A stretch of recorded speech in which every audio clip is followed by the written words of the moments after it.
late afternoon na guys, or mga 2:30.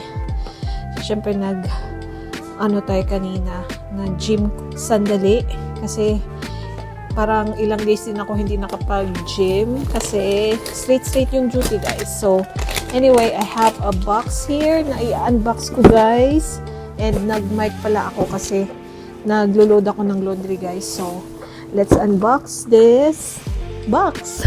What?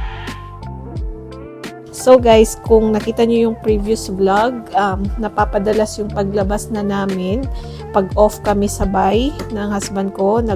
It's either nag-hike kami or pumupunta kami sa mga lake na malapit lang. So, naisipan kong mag-order nito guys kasi naiinggit kami pag pumupunta kami sa mga lake tapos may naliligo. Tapos sabi namin, enjoy siguro kung maliligo din kami paminsan-minsan. And ayokong bumili nung iniisip ko na bilihin sana is yung kayak. Pero masyadong bulky guys, and what if lilipat kami or alam niyo yun. So naisipan ko ito na lang guys, yung bibilhin namin. Ayan. So bumili ako nito. Pakita ko na lang yung picture guys. Sa Amazon ko siya binili. Ito na yung naka-sale nung Prime deals nila. So, pumili ako and dalawa na siya guys. Kaya, tag-iisa kami ng husband ko. So, instead na kayak board yung bilhin, ito na lang kasi para ma-enjoy din namin guys yung summer. Kasi nga, wala kasing dagat dito, lake lang. So, ayun, bumili tayo nito and I'm so excited na gamitin siya guys. By the way, may pupuntahan kami, pa-uwi na yung husband ko. Kaya kailangan ko magmadali. And next one is bumili ako ulit nito guys.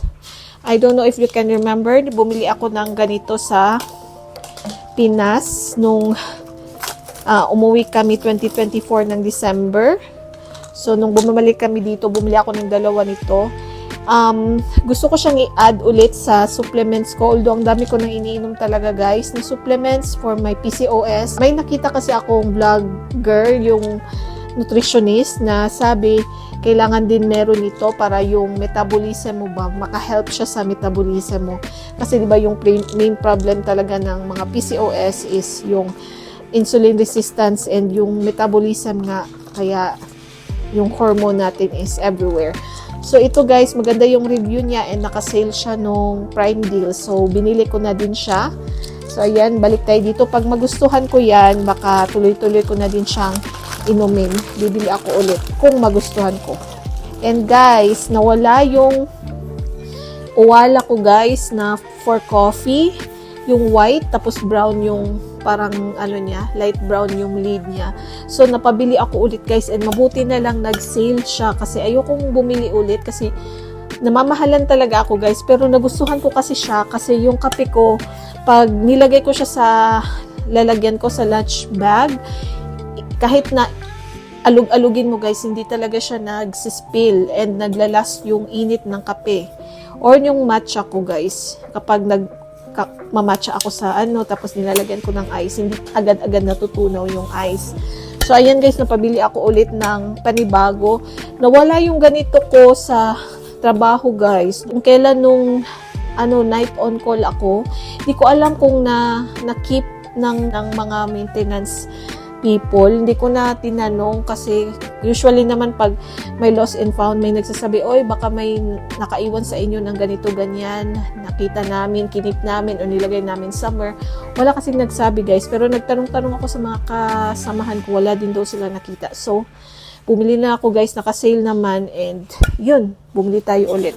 So, ayan lang yung unboxing natin guys. Madalian lang kasi may pupuntahan din kami. And update ko na lang kayo later.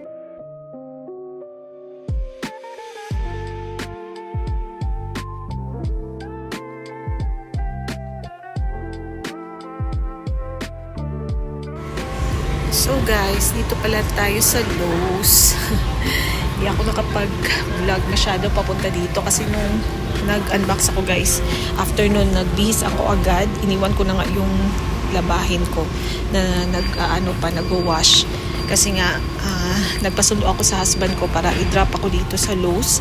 Plano kong bumili guys ng medyo malaking pot para sa tanim na nabili ko sa Walmart. Kung ano kasi siya guys, parang lumalaki siya ba, tapos napansin ko parang pangit na siya tingnan na doon siya sa original pot niya nakalagay kasi ang ano bang Tagalog sa labong? Labong na siya ba? So kailangan niyang i-repot. Yun yung dahilan na nandito ako. Iniisip ko din na magtanim ng kamatis. So baka bibili ako ng seed and iniisip ko din kung may kalamansi. Mga ganun guys. Gusto ko lang mag-try kasi may ano pa naman 2 months and a half para magtanim kasi may init pa. Kasi dito sa lugar namin mas mataas yung winter. Mas matagal. So ayun. So guys, nakita ko yung exact na tanim na gusto kong iripat. Ito yun guys, oh. Ganito siya. Ganitong ganito. Yun guys, nabili namin sa Walmart. Naka-sale siya ng $4. Kasi parang, alam niyo yun, may dahon siya na namamatay na. Tapos, in fairness, na-save ko naman siya. And, mas dumami siya guys. And, mas tumaas. So, ganitong ganito yun guys. Maliit lang siya. Kaya iniisip ko, iripat siya para hindi naman, parang feeling ko kasi hindi siya nakakahinga dahil sobrang ano niya. Dito pala yung pangalan. Find repotting, fertilizing, and yeah. So, ayan. Ito kasi na plant parang once or twice a week lang siya kailangang diligan. So, hindi siya high maintenance na tanim talaga. So, gusto ko siyang iripat guys. And, iniisip ko yung ganito na size. Let's see. Try ko siyang ilagay sa mga pot na nandito. Ay, nakita na ako guys. Ito oh. $6 lang siya. Plastic siya. Pero para siyang glass, diba? Pero plastic siya guys. And maganda dito kasi itong part na to, sasala niya yung excess water. So, ayan. May nakita na tayong medyo mura. So, ayan. Kunin natin to. Pero itong, ibabalik ko. Ginawa ko lang talaga siyang sample. Guys, tingnan nyo to. Tanim na talaga siya. Ano na talaga siya? Puno na. Lime tree naman ito. Tingnan nyo yung presyo guys. 36. Kaya iniisip ko yung seed lang yung bibilhin ko. Tapos bibili naman ako ng lupa para sa repotting ko nung tanim na sinasabi ko na pinakita ko sa inyo kanina. So, yun lang yung plano ko talagang bilhin, yung seed tsaka itong pot tsaka yung lupa para feel ko talaga yung pagiging plantita. So guys, dito na tayo sa may labas banda. Hindi ko nakikita yung mga lupa ba na benta. Baka nandito. Tingnan natin. And sana makita natin yung mga seeds. Although, meron naman ako nakita doon sa Walmart na binibentang seeds ng Roma tomato. Baka doon na lang ako bibili. Let's see kung mabibili natin lahat dito. Meron ako nakita dito guys. Oh. Pero, granite siya. So, prone siya mabiyak. Iisip ko kung i-change ko siya sa ganito. At meron din siyang separate na benta na disc para, alam niyo yun, masasala niya yung excess water. Pero mas mahal. Hindi ko alam guys. Tingnan muna natin dito kung nandito yung mga lupa na kailangan natin. Dito yata. Let's see. Parang ako lang nandito. Mga tao na sa loob. Tingnan nyo guys. Ang gaganda ng mga bulaklak. Look at that. Hindi tayo magbubulaklak. Hindi ako marunong mag-alaga ng mga ganyan. Although meron ng mga instruction.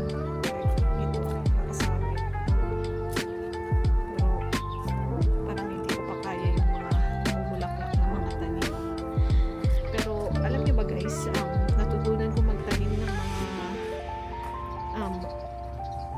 hindi bulak. Natutunan ko magtanim kasi yung lola ko mahilig sa tanim. Yun yung hobby niya. Mama ko din. So, medyo may pagkaano din ako. May green thumb din ako. Medyo lang. Baka i-coat nyo ako. Tapos baka mamatay yung mga plants ko sa apartment. Mabash nyo ako. So, libot-libot lang tayo. Kasi hindi ko pa nakikita yung ayun yata. Yung lupa na kailangan natin para sa repotting. Ito yata. Tingnan natin. Init dito sa labas ha. Kaya siguro yung mga tao nasa loob. Guys, galing ako doon pero disako yung mga lupa. Hindi ko naman kailangan ng marami. So, titingnan ko dyan na side kung ano pa din ba yan. Same lang. Mga lupa na pang ripat. Ang ganda ng mga bulaklak na naman, oh. Tingnan nyo. Parang mga fertilizer to, guys. Hindi siya yung hinahanap natin. Guys, dito na pala ako ulit sa loob. Mamimili tayo kung mas mura ba dito yung seeds nila. Meron silang mga ganito. Lettuce. Huwag tayo dun sa mga masyadong may hirap na. Yung simple lang guys. Yung madali lang. Hopefully maani natin before mag-winter. So, ayan pala yung presyo. So, ayan guys. $2.99. Not bad. Parang $4 or $3 nata yung sa Walmart.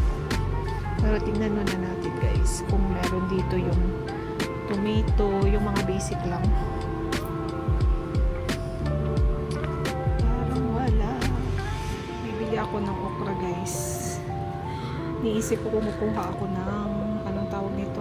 Cucumber. Siguro okra na lang. Sure guys, and $2 siya kasi organic, $2.99. Ayan ang presyo.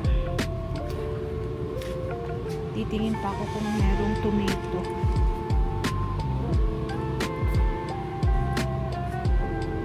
Ayun, may sili guys. May sili.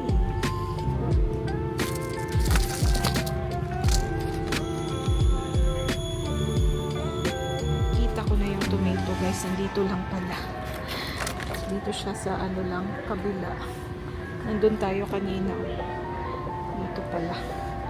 So, iniisip ko kung Roma, tomato ba yung kukunin ko or itong red cherry. Naka red cherry.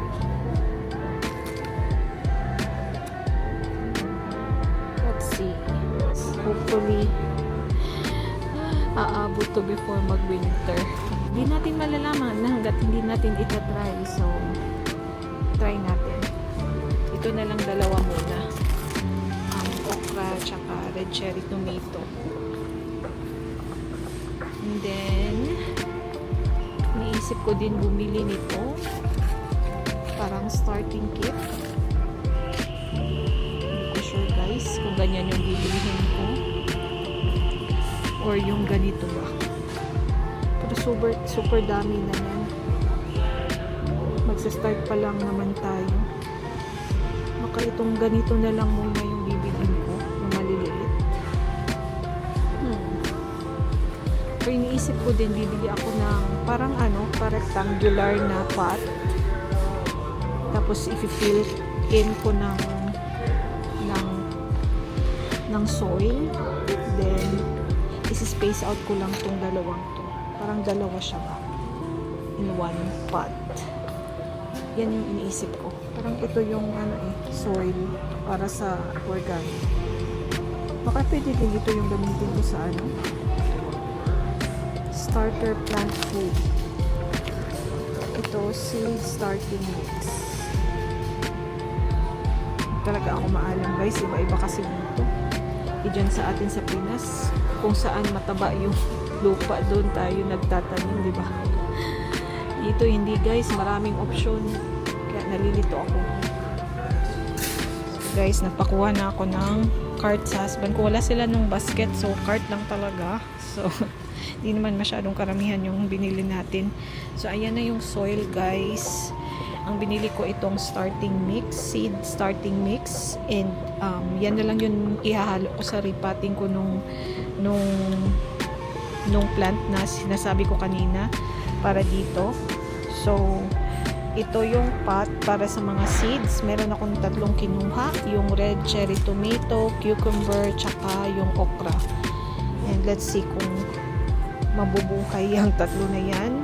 Iniisip kong magdagdag ng 3 pa kasi yung pot, guys, is ano siya, 6. So may 3 pa akong spare. So iniisip kong magdagdag pa, pero try ko muna yan, guys. So let's go, baka maparami pa tayo. Yan na. Yan na. Tumataginting ng loss na. $17. $19. Get it.